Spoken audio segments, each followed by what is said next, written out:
neurosurgeon, also well known for his exorbitant fees, claims to be so brilliant he'll operate on patients who've been told they have no hope. Their conditions are terminal. Teo doesn't lack confidence, and a lot of people love him for it.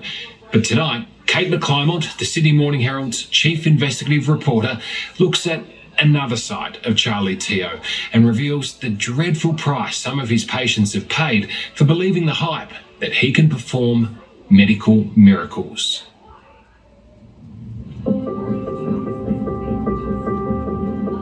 It took a near-fatal car accident for Michelle Smith to make a jaw-dropping discovery. I felt shocked. I was under the impression that he'd removed some of it. A decade earlier, she'd had an operation to remove a tumour. After the accident, a fresh brain scan showed none of it had been taken out. As if that wasn't horrifying enough, Michelle discovered the neurosurgeon had actually operated on the wrong side of her brain. To find out that he didn't even touch it, I just felt violated in a way. But, I trusted him. That doctor was Charlie Teo, Australia's most celebrated brain surgeon. Well, I think I'm the best. Describing Dr. Charlie Teo as a world-renowned neurosurgeon falls short of what this bloke has achieved. This is Jennifer, 6 weeks later, very acute, and she's likely cured.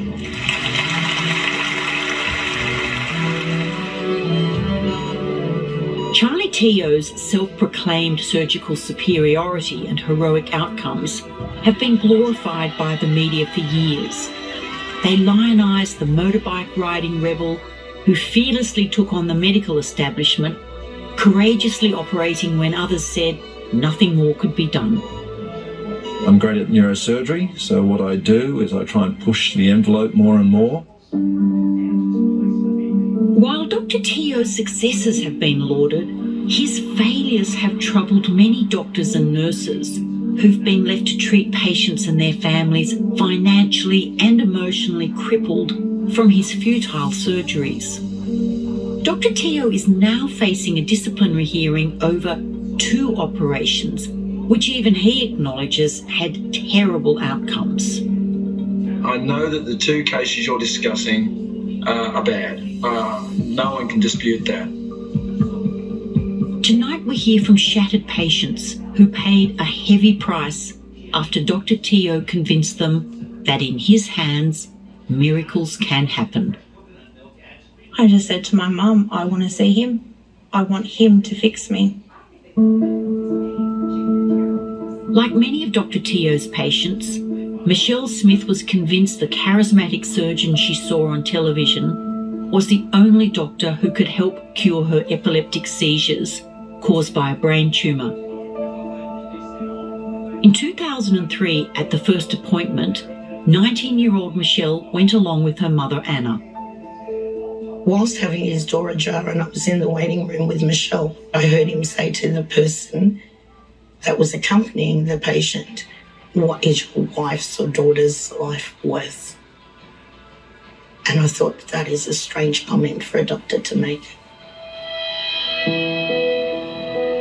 When it was Michelle's turn, Dr. Teo told them they'd come to the best and removing the tumour would be easy. He was a doctor that had his feet up on a desk, had a yellow snake hanging out of his mouth, had a bicycle helmet right behind him so it was visible. He was arrogant, he was cool. He said, "You're not going to get better than me." Dr. Teo then told Anna the best came at a price. The operation would cost up to $50,000, and he repeated the pitch he'd used on the previous patient. It just seemed like his selling point. What is your daughter's life worth? He makes you feel obliged to come up with the money to offer her the best that you can. Anna struggled to come up with the money. She drained her savings and borrowed the rest from family. A month later, the operation was performed at the Prince of Wales Private Hospital in Sydney. What did Dr. Teo say to you when you went for the 6-week checkup? Everything's great. You can stop all your meds. At the checkup, Dr. Teo was pleased with his work. But as the years went by, the frequency of Michelle's seizures increased, and she couldn't hold down a job, let alone drive a car. The seizures got worse. I lost my employment. I'd had a few jobs here and there. I had a seizure behind the wheel and hit 2 parked cars, riding off 3 cars. In 2014, Michelle and her mother were completely floored when a new scan of Michelle's brain revealed that Charlie Teo had operated on the wrong side. The green circle in this diagram shows where the original operation was performed by Dr. Teo. It's clear it's nowhere near the tumour, which is circled in red on the other side of the brain. The previous operation was done on the wrong side of the brain, and that's why the normal brain tissue was removed. It was nowhere near the tumour. And so none of the tumour was removed in that first operation? No. And how did you feel when you heard that news? I felt like my world had moved off its axis. I felt angry more so for what Michelle had gone through. It just made me feel like we had been used. So he can put another notch of success on his belt and sing his own praises to people and ask the future patients how much their daughter's son's mother's son-in-law's life is worth. Michelle felt Dr. Teo's failed surgery, compounded by his failure to own up to his mistake, had stolen the best years of her life.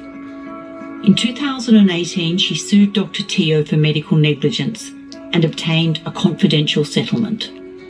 I did have a few people ask me why I would even waste my time trying to take on Charlie Teo, because he's untouchable. And so why did you?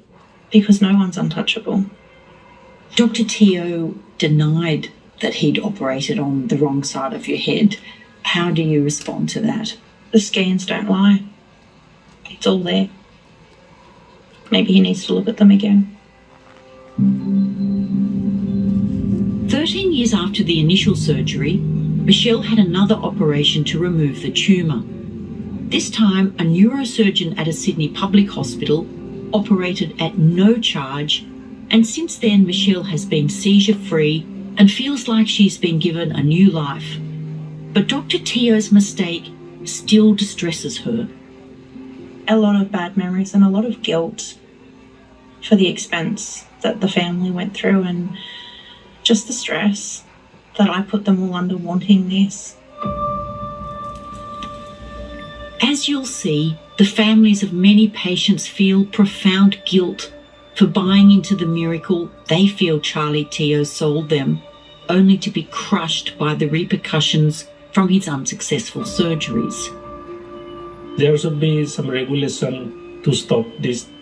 If someone is giving false hope, then it's like a scam. While Dr. Charlie Teo has many grateful patients with good outcomes, it's his willingness to operate on tumours that other specialists have said are inoperable that has caused the greatest controversy.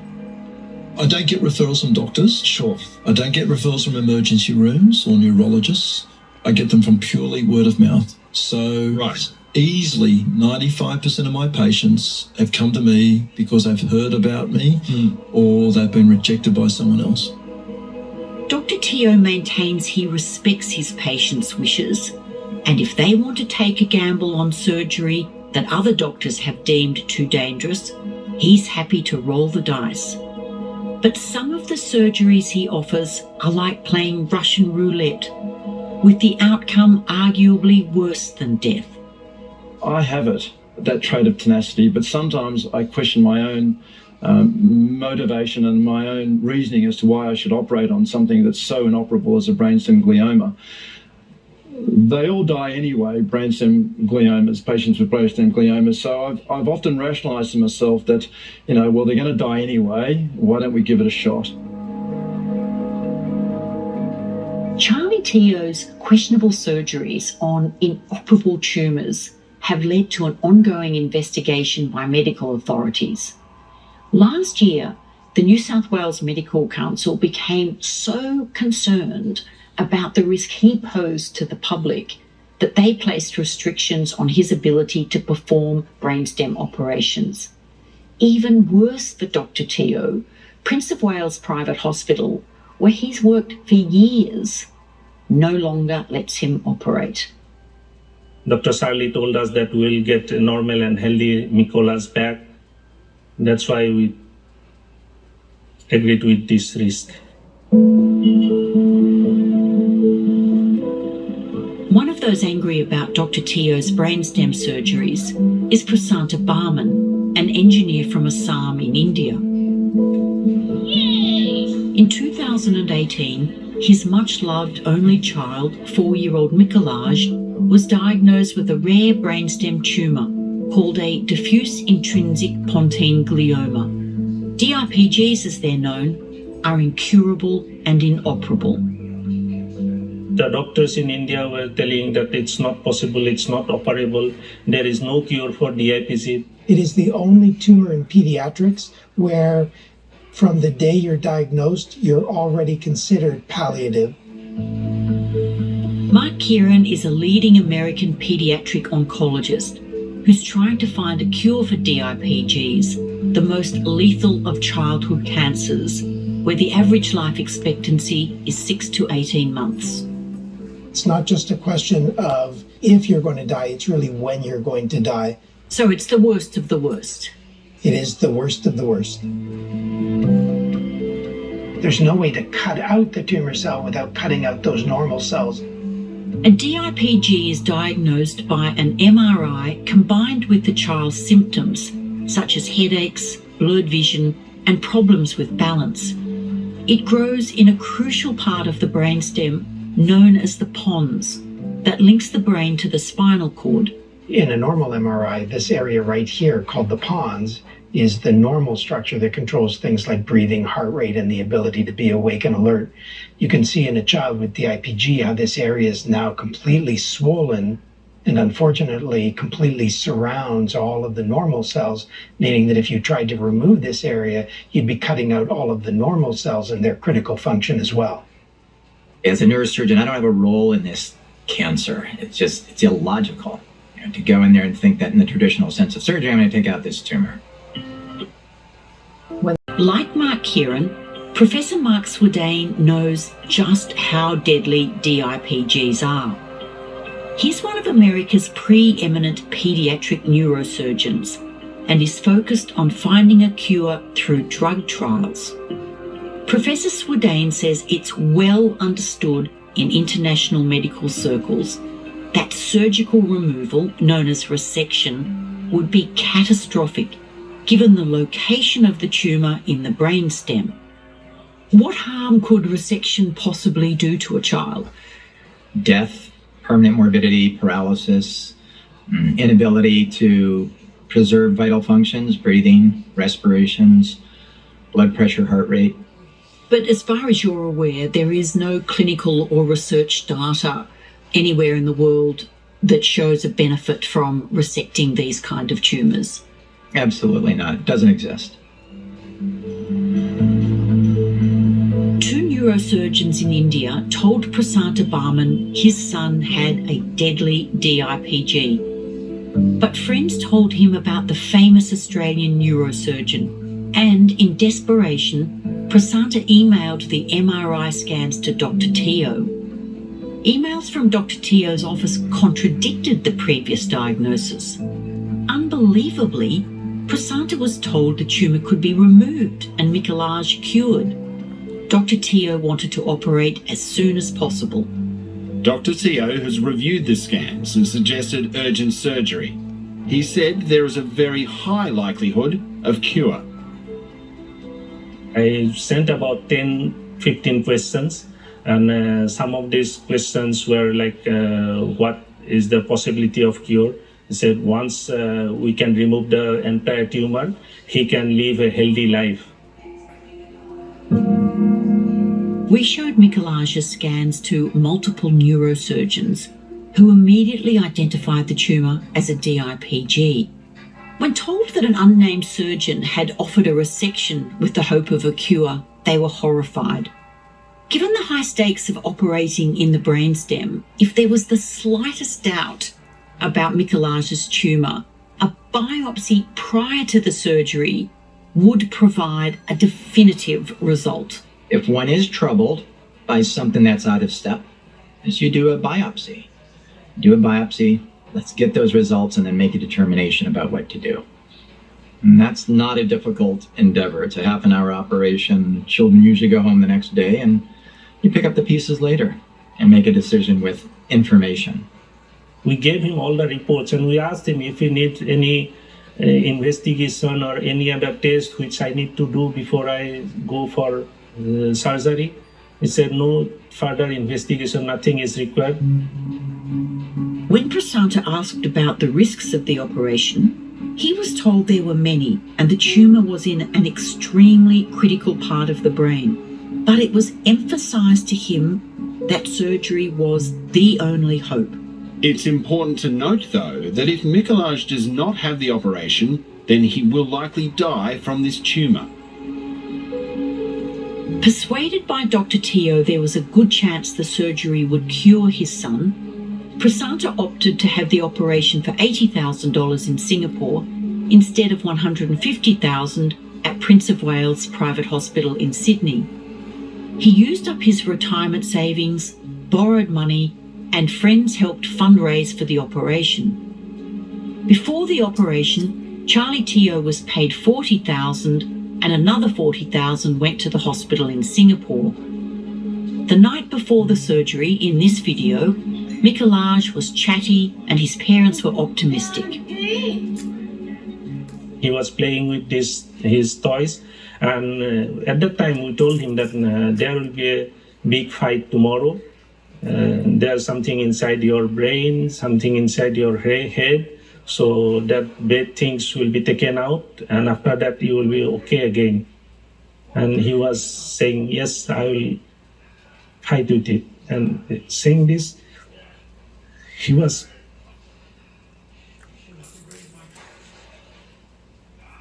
punching those balloons and said, I will fight like this.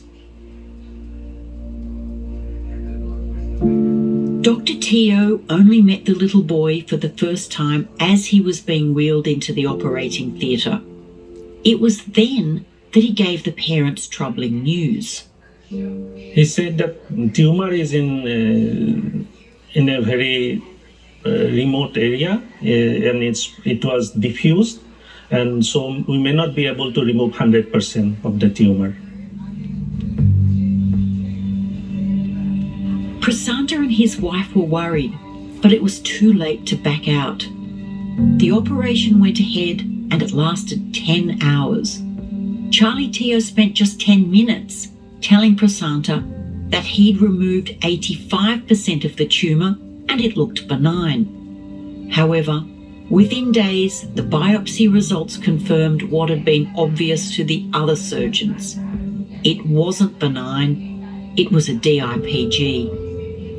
As could have been predicted, Dr. Teo's futile and costly operation catastrophically damaged the once happy, playful boy who would never walk, talk, or eat on his own again. He was bedridden. He cannot move his leg or hands. Doctor said it's like a vegetative state. The family couldn't afford the mounting medical costs at the private hospital in Singapore.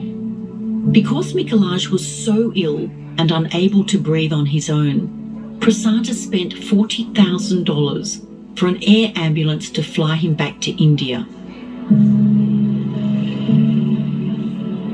There he languished in intensive care for months. In total, the family spent nearly $250,000. The rest of Mikolaj's short life was spent in a room staring at a ceiling. His only means of communication was blinking his eyes. Do you regret your decision to have the operation? Yes, I regret. He spoiled our last 13 months. The operation, he was in a bed. He cannot play. He can just blink his eyes and say yes or no to us. To confess, yes, he will blink his eyes. And to say no, he will raise his. 10 months after the catastrophic operation, the inevitable happened. The tumour returned and Mikolaj died. When told of his death, Dr. Teo sent Prasanta an email. I'm so sorry, but you have given him every possible chance to live longer, and I would like to reassure you that he has had the most aggressive treatment possible. Dr. Teo's misjudgment that the tumour was low-grade and operable had devastating consequences for little Mikolaj. In a statement to 60 Minutes, Dr. Teo was adamant he would never operate on a DIPG because it would be of no benefit to a patient. Prasanta is still racked by guilt for what he put his son through. Today he deals with his ongoing anguish by supporting the most vulnerable in his community, the local school for the blind. There should be some regulation to stop this. If someone is giving false hope, then it's like a scam. There was no hope. For DIPG, there is no hope. So why he gave the false hope in the first place? A year after Mikolaj's death, another family was facing the dire diagnosis of a DIPG. Their story of hope is hauntingly similar. It definitely come across as, I'm famous and I can help you. Absolutely, that came across. And it gave us hope.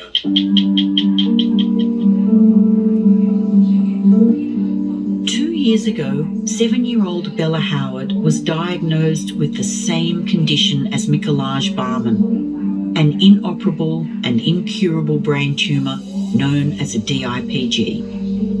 As a parent, you don't accept death, not when it comes to your children. It's to do anything to save them. In desperation, Bella's father, Gene Howard, made the journey from the sleepy New South Wales coastal town of Shoal Bay to Sydney in search of a miracle. He thought he found it in Charlie Teo, and at first, the news was encouraging.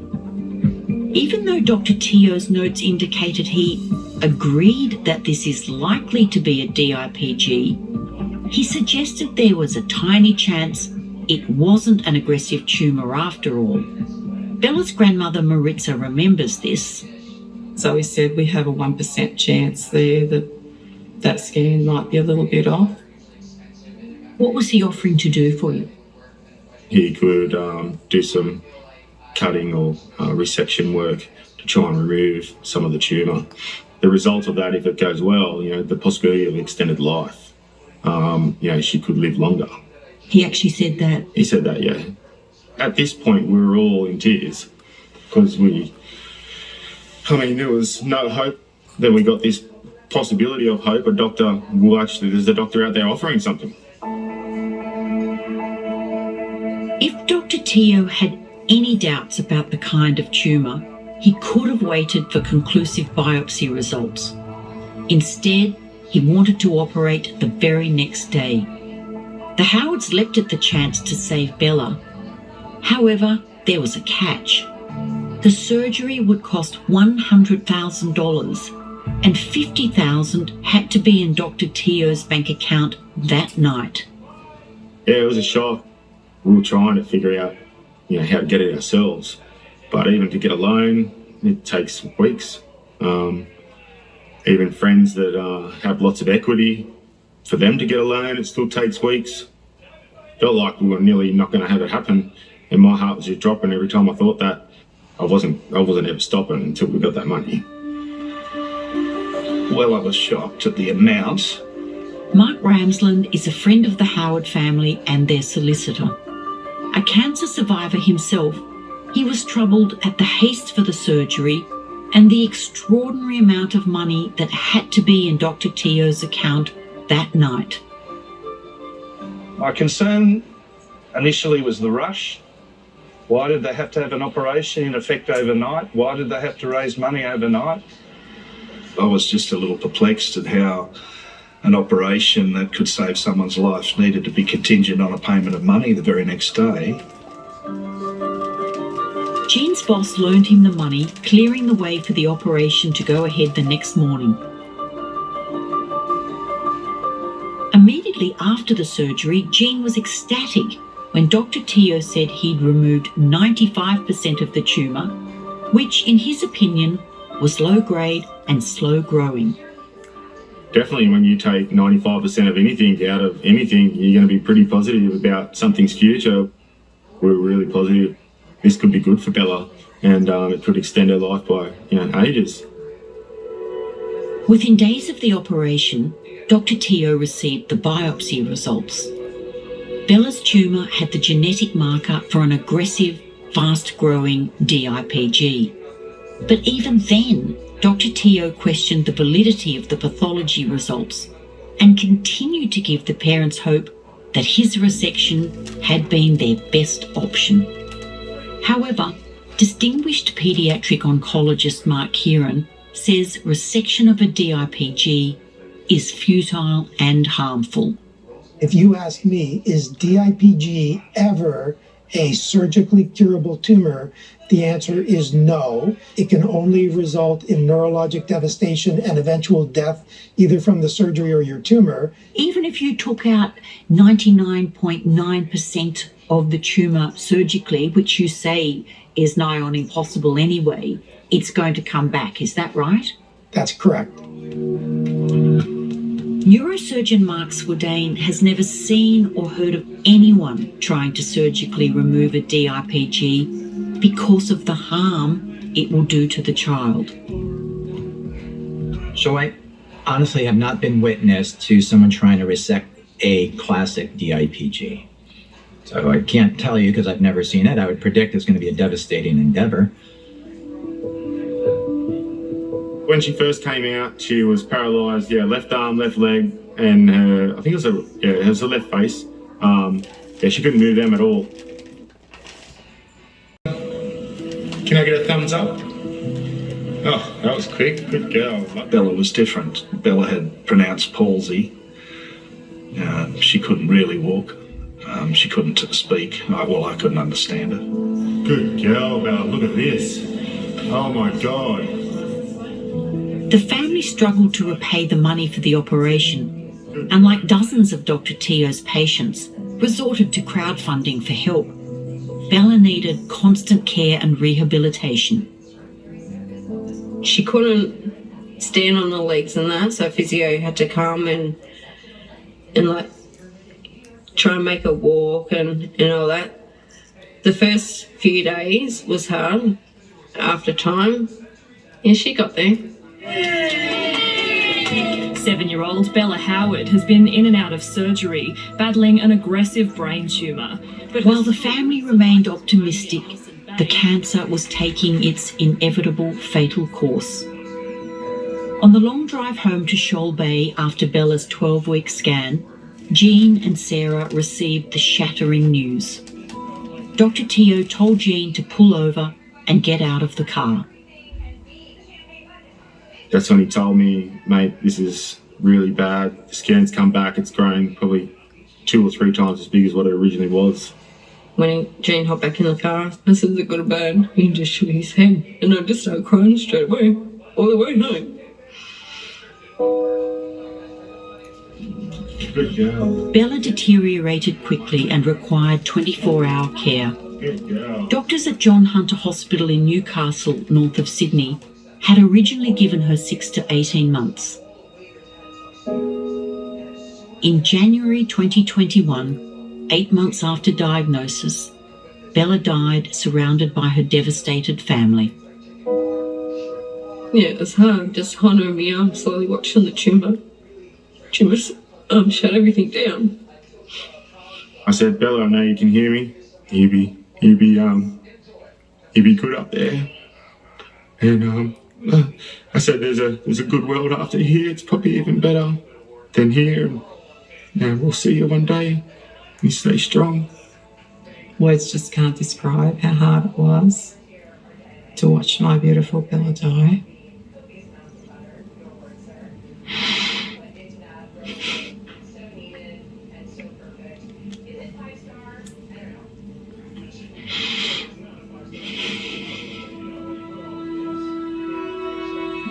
A DIPG was recorded as Bella's official cause of death. However, in a statement to 60 Minutes, Dr. Teo said he has never operated on a pure DIPG and has never recommended surgery on such a tumour. It is incurable and truly inoperable, he said. A few months after Bella died, medical authorities placed restrictions on Dr. Teo's ability to perform brainstem tumour operations. It does make you think back and go, how safe was it, or what was really going on. I mean, it was just such a pressuring time to make decisions like that with no help from the public system and no help from anyone really, except for the family.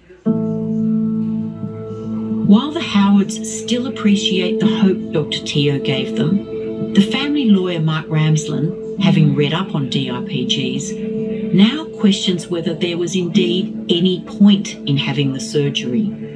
He worries about the rush to operate and whether Charlie Teo gave the Howards all the information they needed to provide proper informed consent. If the operation did not have any hope, then what was the point? Why? Why did Bella have to spend the last few months of her life not being able to walk or speak or function properly? Those are some of the questions that I had and Jean had. But why did the system let that family down? And how do you think the system let the family down? We have a great Medicare system. I had an operation, cost me nothing. We have a great system, but there are those that operate outside the system. They don't seem to have checks and balances. That worries me. In the private system, Dr. Teo can operate as a one-man band whose decisions go unchallenged. It's a different story in the public health system, where there is not only greater scrutiny, but a team of specialists diagnose and chart the best course of treatment for patients with brain tumours. Dr. Teo has repeatedly criticised these teams. I'm not the most politically correct person, I'm not very diplomatic, but I try to sit in on those MDTs, the multidisciplinary team meetings, where everyone sits around and looks for consensus, but it doesn't work. It doesn't work because you've got people in there who are incredibly ultra-conservative, who will never take a risk. Throughout the world, these multidisciplinary teams that Dr. Teo derides are considered best practice for treating brain tumours. Neurosurgeon Mark Swardane says treating brain tumours is not the preserve of neurosurgeons alone. Making decisions in cancer and pediatric oncology in isolation is a really dangerous endeavor. You need checks, you need balances, you need consensus building, you need good ideas. And the truth of the matter is, very rarely do any of these work by themselves. So it's a complex puzzle where everything contributes toward the same common goal or desired goal, and that's cure.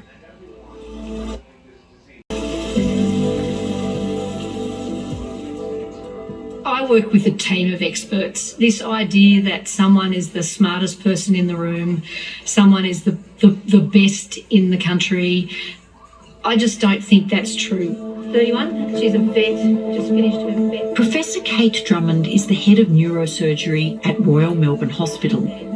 She's running their weekly multidisciplinary team meeting where neurosurgeons are joined by oncologists, neurologists, radiologists, and other specialists to work out the best course of treatment, in this case, for a 31-year-old veterinary surgeon. She presented many years ago with this small lesion, which I took out awake. Radiation, and we had to. What the experts know is that surgery isn't always the best option, depending on the type of tumour and the patient. We'll watch her probably in the next couple of years or 5 years, but I wouldn't go now.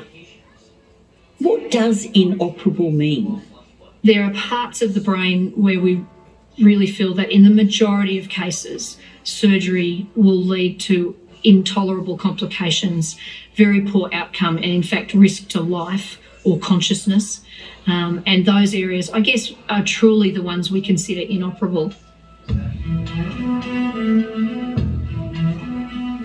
All those diseases that were once called inoperable, I'm going to go through every one of them individually and see if they really are inoperable in my hands.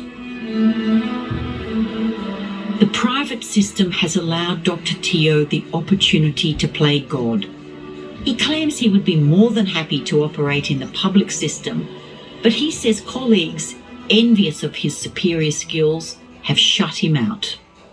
If the public only knew the number of children that are sent to their death that I could save, it's every day, I promise you.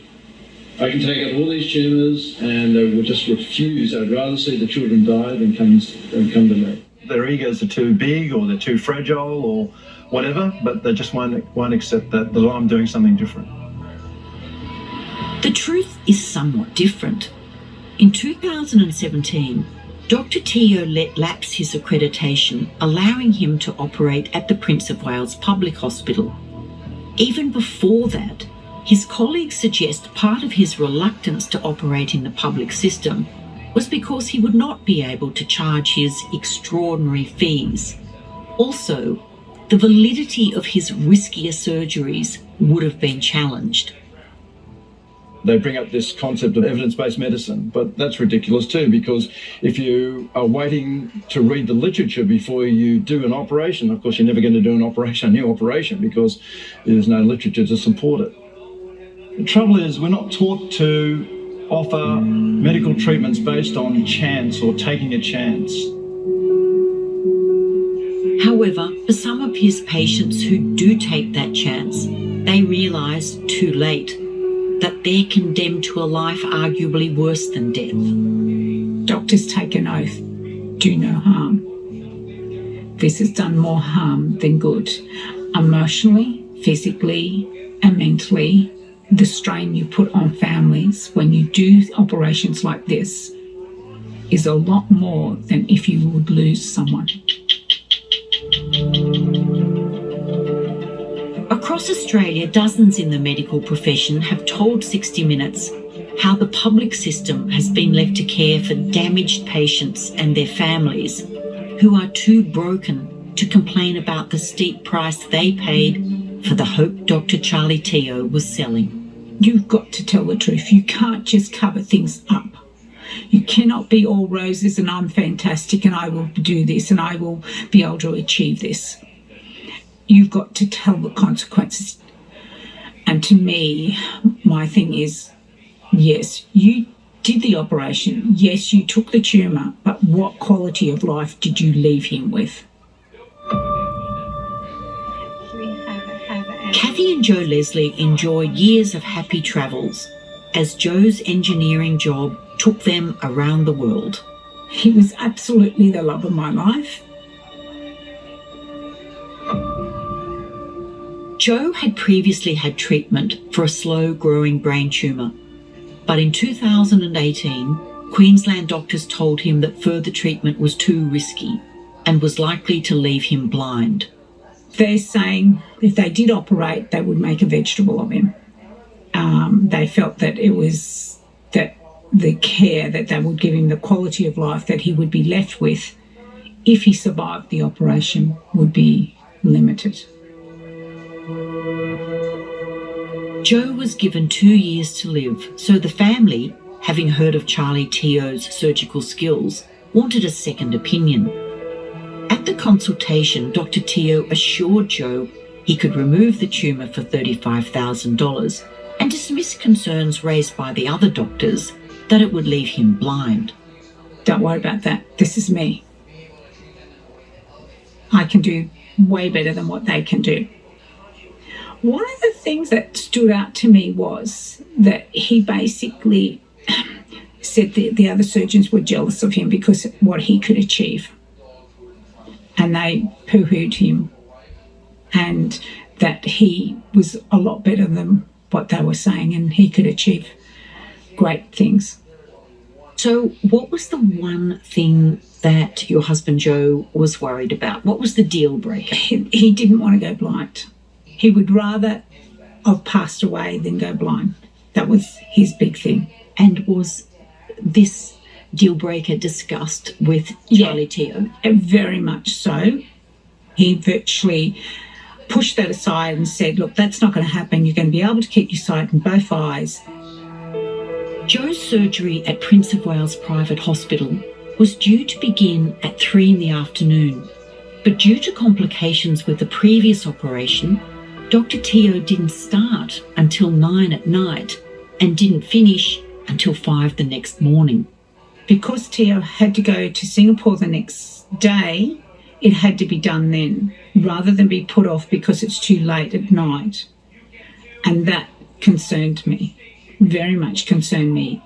What was so important that he had to get on that plane and go, rather than giving quality of care. What Kathy Leslie didn't know was that Dr. Teo was jetting off to Singapore to operate unsuccessfully on 4-year-old Mikolaj Barman. Despite Dr. Teo assuring Joe he'd be back at work in no time, Joe had serious post-operative complications and was in and out of hospital in Sydney for 6 weeks before returning home to Queensland. But worst of all, he was now blind. Has Joe ever said to you that he wished he hadn't had the operation? He said if he knew what he knows, that basically he would not have had the operation. He would not. And he is very resentful of the fact that Teo just couldn't care less that he left him. Joe Leslie lost more than his eyesight. He's brain damaged, confused, and requires 24-hour care. He didn't have the capacity to provide consent to be interviewed. The life he lives now, Joe would be horrified. The old Joe, the Joe that we knew, would be horrified at what his life has come to. He's not a vegetable, but his capacity of life is not what it was, and is very diminished, extremely diminished. The thing I don't like and the thing I really resent is when they tell their patients, oh, don't go and see Charlie Teo. Oh, no, he's going to give you false hope. And they've said to my patients things like, well, you might have heard about the good cases, but, I can tell you about the bad cases. Now, that's what I resent, because all patients have the right to choose themselves who they want to see and what risks they're willing to take. Rebecca Anderson counts herself lucky. In 2009, she was fired by Dr. Teo as his patient when she tried to discuss what risks she was willing to take to remove her benign tumour. As a nurse at the same hospital, Rebecca was aware of Dr. Teo's aggressive operating style, pushing the boundaries when it came to removing tumours. I said to him, Dr. Teo, when you're operating on me, I want you to remember who I am. I'm a wife, I'm a mother, and I'm a nurse. And I have children, so I just please want you to, make sure you don't be too aggressive where I'm going to end up not being able to be any of those 3 things. And what was his response? He said, well, that's not my style, but I'll try. As the date for her operation drew near, Rebecca wanted reassurance that Dr. Teo understood her fears about being too gung-ho in surgery. He didn't return any of her calls to his office.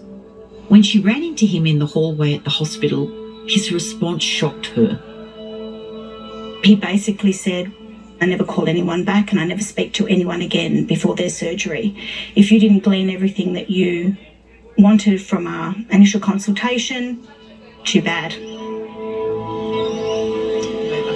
Her sister Alana was waiting to take her home and was appalled by what Rebecca said of her encounter with Dr. Teo.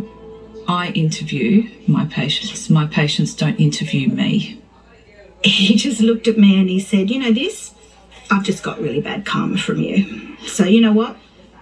I'm cancelling your surgery. And as Dr. Teo strode down the corridor, yelling over his shoulder, cancelled, surgery's cancelled. And that was the last I heard from him. I was devastated. I was absolutely devastated. I was in floods of tears. Total shock. Could not believe what had just happened, because we've been told over and over again how amazing he is, because no one's ever said anything different. Rebecca went on to have successful surgery at a public hospital, and what's more, it cost her nothing. Dr. Teo grudgingly apologised after a complaint was made to Prince of Wales Private Hospital.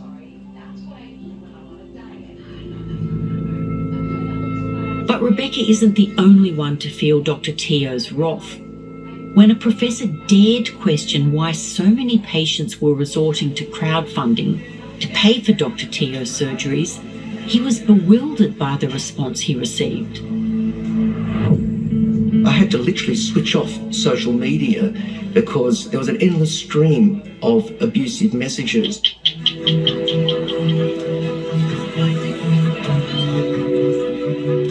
For years, Charlie Teo has been happy with the positive side of celebrity. But he has his lawyer on speed dial to shut down the slightest of criticisms.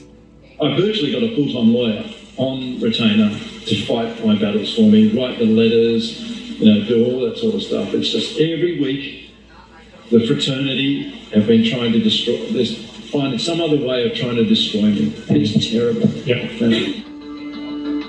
Dr. Teo has long said his colleagues have it in for him.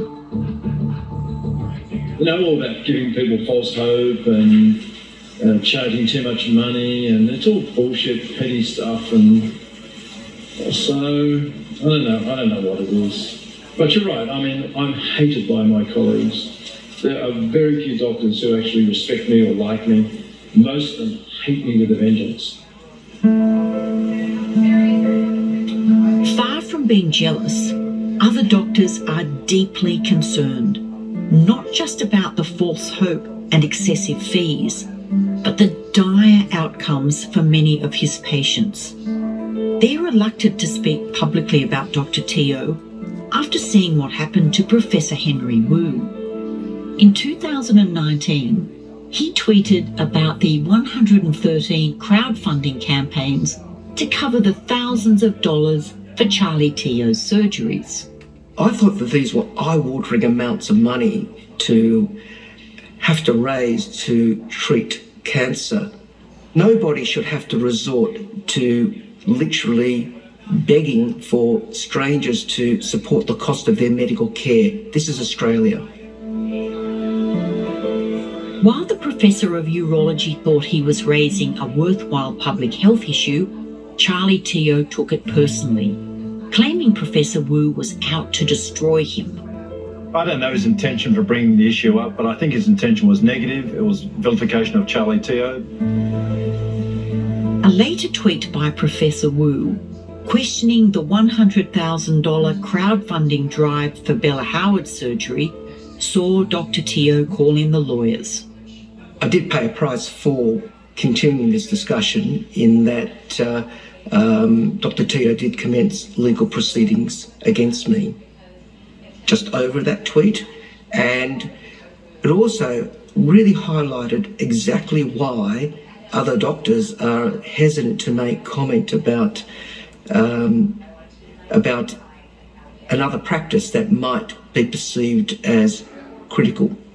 the world needs to know that it's just a very unfair. While Dr. Teo ultimately withdrew his defamation action against Professor Wu, clearly the mention of how much the brain surgeon charges struck a nerve.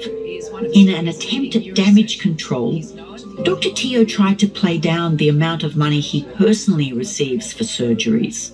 $120,000 bill that Henry Wu's talking about, $80,000 goes to the private hospital, $40,000 then just gets dispersed amongst not only the surgeon, but also the assistant, the anaesthetist, the pathologist, the radiologist, the radiographer. So it's not that great an amount to each individual person. So what sort of Okay, percentage? so when you get your facts straight, let's talk about the fact. Can I just quickly ask you on that, So, though? let's talk What about sort of the fact percentage that, of what sort of yeah, percentage sure. of the pie would you get in that instance? Well, for that particular case, of $120,000 that he talked about, I got $8,000.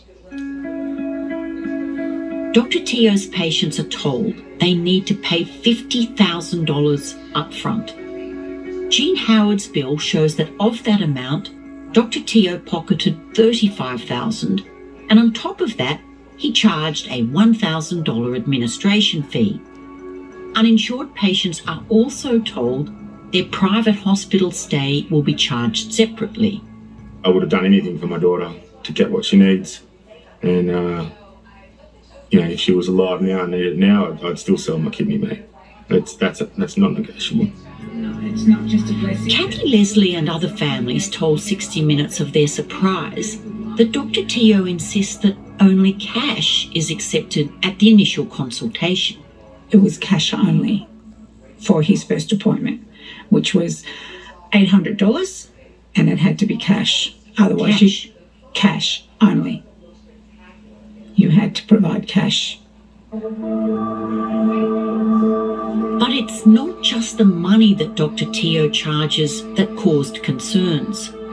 While Professor Wu is sympathetic to the plight of desperate families, he raised the question that has troubled many in the profession. Where was Dr. Teo's evidence that his outcomes were better than anyone else's?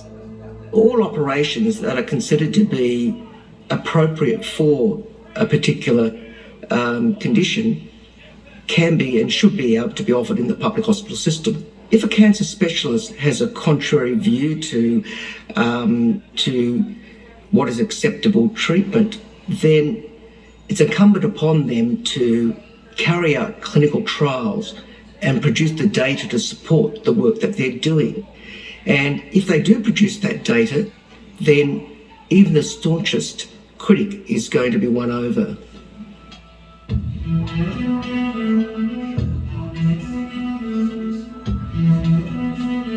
While restrictions on his medical license and an ongoing investigation have curtailed Dr. Teo's business in Australia, he is currently plying his trade at hospitals in Spain. But for the families who've witnessed the catastrophic outcome of Charlie Teo's surgeries, the guilt and anguish will be with them for the rest of their lives.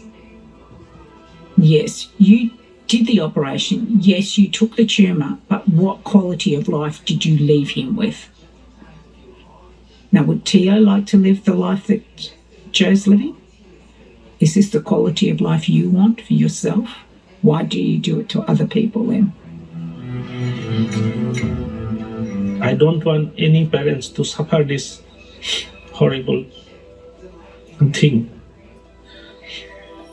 If, God forbid, if someone's children get this type of disease, even if some doctors or someone says there is a cure, don't listen.